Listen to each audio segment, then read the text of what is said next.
Once upon a time, there lived a little girl who hid her humble origins all her life and preferred to invent her own legend. Once upon a time, Gabrielle Chanel was born under the sign of the Leo to a traveling peddler and a laundress who died at 32, exhausted by life. Once upon a time, there was a father who abandoned his 5 children and had his 3 daughters sent away to an orphanage. At 12 years old, Gabrielle would never see him again. Forever after, she pretended that he had left to make his way in America. Once upon a time, there was an orphanage behind the walls of a convent, the Abbey of Aubazine, where Gabrielle spent nearly 7 years.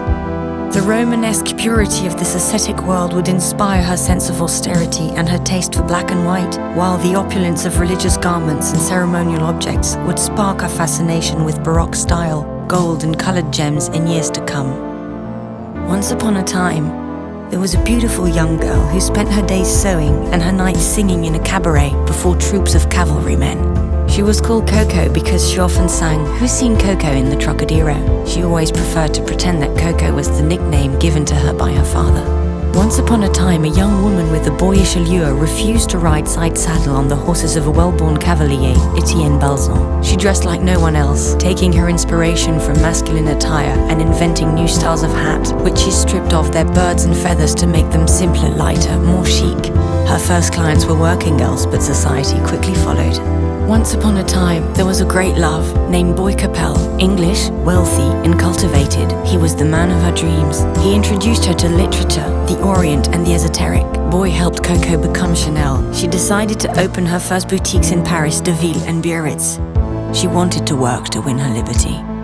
Once upon a time, a revolution came to pass when, in a stroke of genius, Coco Chanel transformed the female silhouette. She shortened dresses, revealed ankles, freed the waist, eliminated corsets, revived jersey, cut her hair and bronzed her skin. Chanel closed one era and launched a new century of fashion. Once upon a time, at 31 Rue Cambon, Mademoiselle Chanel opened her first couture house in Paris in 1918. The little country girl, the orphan of Aubazine, had become the queen of Paris. Before liberating women, she had liberated herself. Once upon a time, there was a love story that ended abruptly.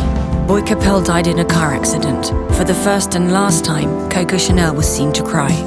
"Either I die as well," she said, "or I finish what we started together." She chose to go on.